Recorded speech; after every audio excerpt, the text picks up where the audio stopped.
Ustaz Ma'sum, juga Al-Mukarram wal Muhtaram Al-Ustaz Acim, Ustaz Ma'sum, nama Ustaz Ma'sum, dikenalnya Ustaz Acim ya, dan namanya Ustaz Ma'sum ya. Kemudian Al-Mukarram wal Muhtaram Al-Ustaz Marta, juga Al-Ustaz Asep Ridwan, Al-Ustaz Nisan, juga Bapak RW, Bapak RT, mobil khusus yang saya hormati Sahibul Hajah, saudara Bapak Inan sekeluarga, juga para hadirin hadirat, bapak-bapak, ibu-ibu, saudara-saudara sekalian.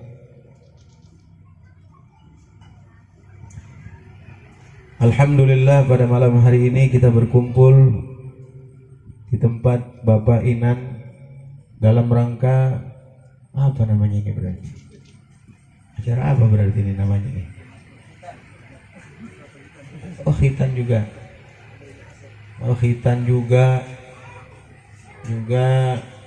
ngawalin mau akad nikah ya. Ya.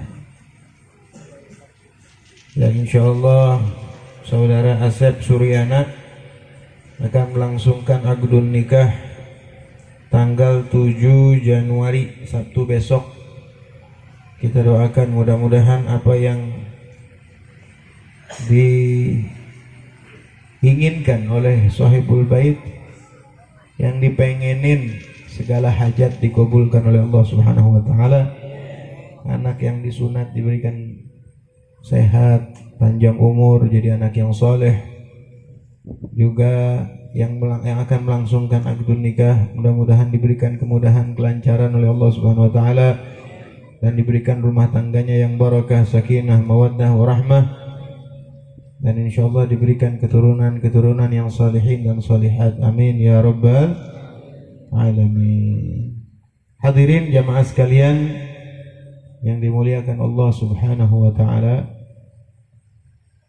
sebelum akad nikah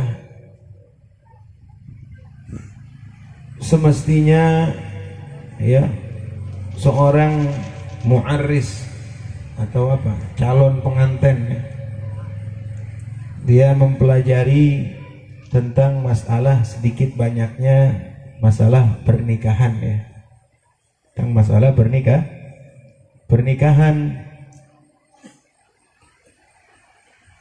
kudu datang ke tempat ustadz, ulama, minta wejangan apa saja yang harus dilakukan sebelum akdun nikah ya, ketika akad nikah, setelah pernikahan, karena semuanya itu sudah diatur oleh Allah Subhanahu wa taala.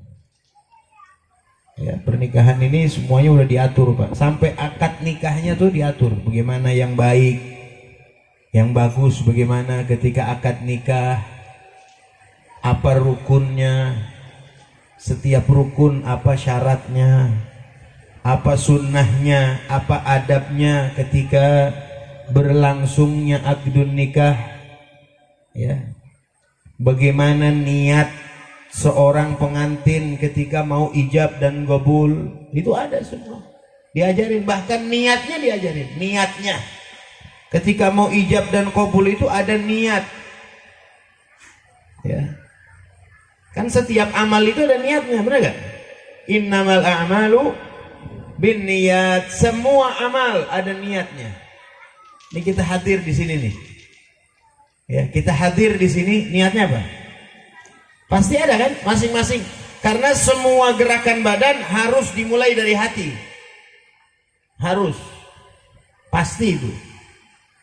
Kita ngelangkain kaki dari rumah nih, hati kita niatnya apa kemari? Pasti ada itu, masing-masing yang tahu. Nggak ada yang tahu itu kecuali dia sendiri dan Allah. Kita nggak berhak ya, mana tali alal qulub, kita nggak bisa nerawang hati orang. Kan kadang-kadang ada orang yang ngomong begini, gue mau tahu hati dia. Wah, dia mah kagak ikhlas, mau tahu dia. Padahal ikhlas dan tidak itu urusan hati. Hati itu tidak tahu kecuali dia dan Allah. Kadang-kadang sotoy. So tahu. Ya masing-masing ada niat. Ya. Termasuk apalagi ini nikah. Nah, nikah ini suatu yang sakral ya. Yuhtatu fin nikah ma la yuhtatu fi ghairin nikah. Ya. Diwaspadai di dalam pernikahan yang mana tidak begitu diwaspadai banget di selain pernikahan. Jadi di pernikahan ini, di bab pernikahan ini sangat-sangat diwaspadai. Kenapa sebabnya? Karena nanti efeknya panjang. Kalau pernikahan ini panjang. Walinya betul gak nih? Bapaknya kandung gak nih? Ini mesti benar-benar diterawang betul. Karena apa? Karena kalau misalkan tidak sah akad nikahnya, nanti ujung-ujungannya persetubuhannya zina. Ketika persetubuhannya zina, maka anaknya bukan anak dia. Ntar itu anak bakalan nikah lagi. Ini anak perempuan, bakal dia nikah lagi sama seorang laki.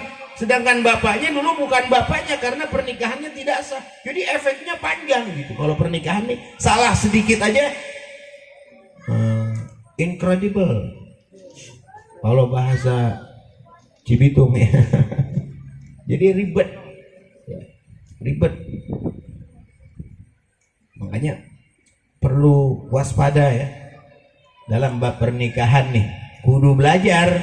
Kalau di dalam ilmu fikih itu ada bab khusus tentang pernikahan, ada ubudiyah, ada bab ibadah, ada lagi muamalat. Muamalat nih perbisnisan, jual beli, gade menggade, perwakilan, itu namanya muamalat. Nah itu ada bab mustaqil tentang pernikahan, babul munakahat, bab tentang urusan pernikahan. Ya mesti detail. Kalau misalkan yang mau nikah perempuan umpama apa namanya janda, nah jandanya ini mati apa janda cerai? Kalau mati kapan matinya lakinya? Waktunya kapan? Udah kelar iddah belum? Kalau cerai bener gak diucap kalimat cerai? Mesti tahu betul-betul itu. Gak boleh sembarangan. Karena banyak zaman sekarang ini orang nikah dengan perempuan janda yang ternyata belum diceraikan sama lakinya.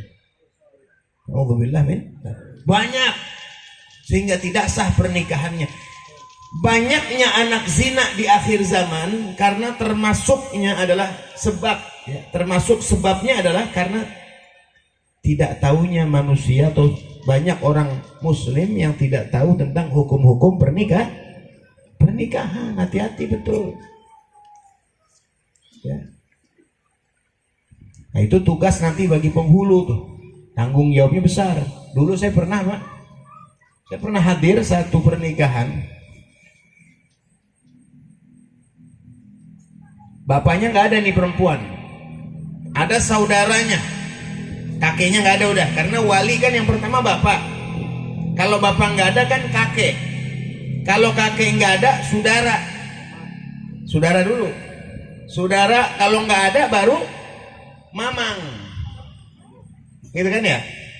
Nah ini ternyata saudaranya ada, saudaranya yang nikahin, ya. Yang nikahin saudaranya. Udah mau berlanjut nih akad nikah nih, dikit lagi akad nikah. Saya bilang ini saudara kandung apa sebapak, ya.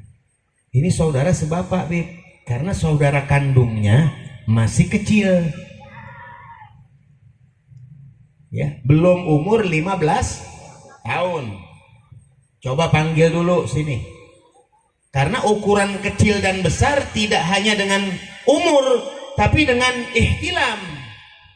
Baligh itu kan tidak hanya dengan umur 15 tahun. Kalau dia udah mimpi walaupun umur 10 tahun, hitungannya dewasa udah. Saya tanya, betul bisa? Memang ente ini udah pernah mimpi ihtilam belum? Pernah mimpi mengeluarkan air mani belum? Udah, Beb. Nah, ini kan balik berarti kan?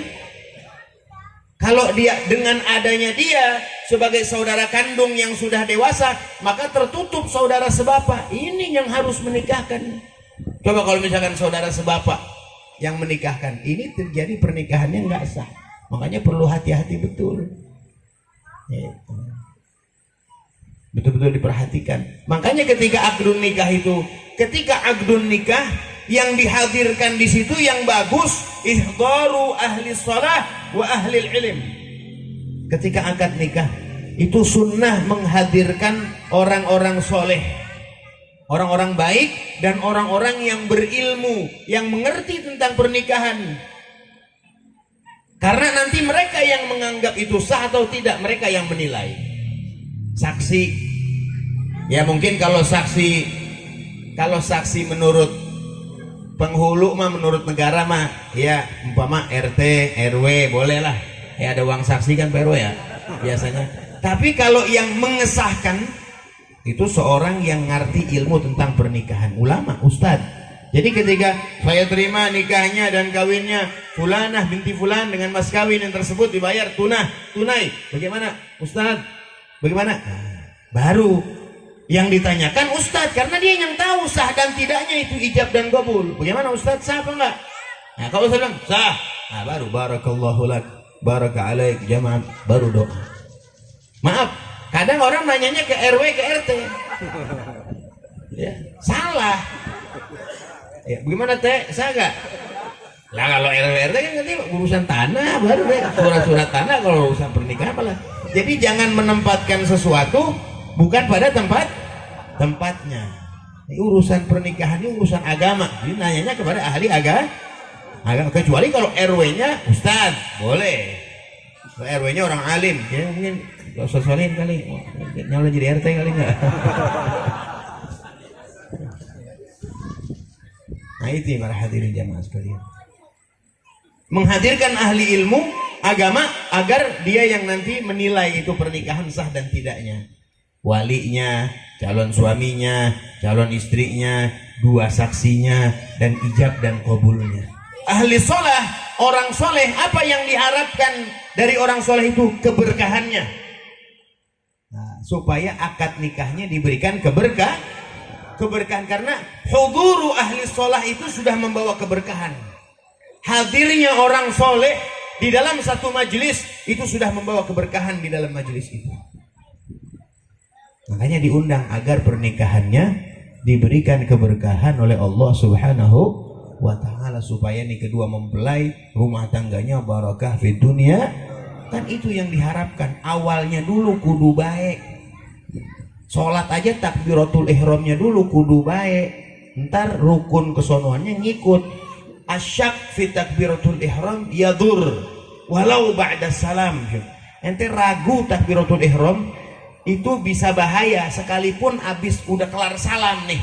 Tadi takbiratul ihram saya bener apa enggak ya? Itu bisa mesti ngulang tuh sholatnya. Nah, ini awal dari pernikahan kan ijab dan qabul. Jadi harus betul-betul dijaga, ya. Ikut betul-betul apa yang disarankan oleh Nabi kita Muhammad sallallahu alaihi. Nanti kesonoannya Asep dan calon mempelai wanita, kesonoannya masalah pernikahan harus belajar, ya, bagaimana wajibnya seorang suami kepada istri, ya, wajibnya seorang suami kepada untuk istrinya apa saja, itu kudu belajar, ya. Nggak bisa diterangin dalam satu majelis seperti ini, nggak bisa. Bab munakahat itu banyak, Pak, ya, banyak. Kalau ini kan cuman secara global saja, kewajiban suami kepada istri, ya, menafkahi, wajib dia menafkahi seorang istri. Kalau dia termasuk musir atau orang yang mampu kaya, maka dia harus menafkahi istrinya sesuai berapa yang dinafkahi orang kaya di sekitar sini. Mama orang kaya di sekitar sini nafkahi istrinya berapa sehari? 200.000, maka dia harus mengeluarkan 200.000 buat istrinya. Kalau dia menengah, berapa orang menengah biasanya di sini menafkahi istrinya? 100.000, maka dia wajib mengeluarkan 100.000 buat istrinya. Kalau dia orang tidak punya 50.000, maka dia wajib mengeluarkan 50. Itu wajib menafkahi. Wajib memberikan pakaian setahun itu 2 kali, membelikan pakaian baru untuk istrinya. Itu kewajiban. Jangan pernah, kewajiban juga jangan pernah mengumbar Atau ngomong yufshi, la yufshi sirraha wa hiya la tufshi sirrahu. Itu kewajiban rumah tangga itu yang paling utama ya. Jangan pernah menebar rahasia masing-masing pasangan, jangan. Ya. Rahasia pasangan kita cukup kita yang tahu, rahasia istri cukup suami yang tahu, rahasia suami cukup istri yang. Urusan rumah tangga jangan suka diceritakan sama orang. Jangan, Bu. Bu. Laki saya aduh, kalau udah ngomongin laki udah mulutnya udah monyong dah sampai lancip. Jangan tuh, nggak boleh. Ibu-ibu sekarang saya mau tanya, ibu-ibu diomongin sama lakinya sama suaminya depan laki-laki lain, mau nggak? Wat, bini gua nggak, lu mau tahu kalau tidur berisik, kalau malam ngoroknya sampai kayak orang godot kayu. Kira-kira mau diomongin gitu? Nggak, jangan. Apalagi urusan kasur ya, urusan ranjang, jangan sama sekali, jangan. Ini dilarang sama Nabi SAW. Jangan sama sekali. Urusan rumah tangga, kalau ribut bahkan an la yahjur. Nih laki kalaupun marah sama istri, ada umpama istri tidak taat kan, kalau tindakan pertama bagi seorang suami kan al-hajar. Hajar itu diemin. Ya, seorang istri kalau dia nashiz, ya, membangkang, tidak nurut, itu tindakan pertama bagi seorang suami adalah hajar. Hajar itu mendiamkan dia, jangan diajak ngomong, diemin selama itu ya. Itu tindakan pertama didiknya tuh hajar, diemin. Nah, mendiamkan istri itu tidak boleh kecuali di rumah. An la yahjur illa fil bait. Jangan diemin istri kecuali di rumah. Kalau di mana-mana seakan-akan tidak terjadi apa-apa. Biasa aja begitu. Ya, biasa, kayak hubungan biasa. Kalau mau diemin di rumah aja, jangan di mana-mana kayak orang marahan. Jangan sampai segitunya tuh, saking apa? Saking aib dalam rumah tangga, jangan sampai kelihatan orang. Ya, kalau kelihatan kan orang ngomong, lu lagi ngapa bini lu? Jadi orang fudul, apalagi manusia sifatnya kan fudul mau tahu aja urusan orang. Nah, jangan. Di urusan rumah tangga udah diem aja di rumah. Kalau kita mau ngomong, mau nyeritain urusan rumah tangga sama orang yang bisa kita minta nasihat, guru kita, curhat, gimana Ustadz, Yai, ini saya ada masalah begini, yang kita bisa minta nasihatnya. Jangan nyeritain nama orang yang nggak manfaat, jangan. Apalagi bikin-bikin status. Ini kan udah manfaat bikin-bikin status sekarang nih, ya. Nah, jangan. Sampai kayak ini status yang kayak di apa namanya, yang di truk-truk ke belakang kan ada yang tulisan-tulisan di truk, ya. Nggak pulang kangen, pulang diomelin gitu. Itu kan wah, berarti ini bininya galak nih orang. Jangan gitu ya, jangan, udah diem. Ya, nggak ada lagi ya. Ilmu yang paling utama diem dulu. Awalul ilmi as-samat. Banyakin diem, jangan banyak ngomong yang nggak manfaat. Apalagi urusan rumah tangga. Nah, ini para hadirin jamaah sekalian. Nanti kewajiban istri apa aja kepada suami? Itu panjang, nanti panjang lebar. Wajib belajar, nuntut ilmu, duduk di majelis taklim, deketin ulama nih. Ustaz Solihin ada pengajian di sini, Ustaz Marta juga, Ustaz Acim, Ustaz Syuhada, ada pengajian yang pasti dibahas nanti tentang pernikahan. Itu wajib kita hadir supaya kita tahu tentang ilmunya berumah tangga yang dianjurkan, yang diajarkan oleh Nabi Muhammad sallallahu alaihi wasallam. Sekian yang saya sampaikan. Hadanallahu wa iyyakum ajma'in. Wassalamualaikum warahmatullahi wabarakatuh.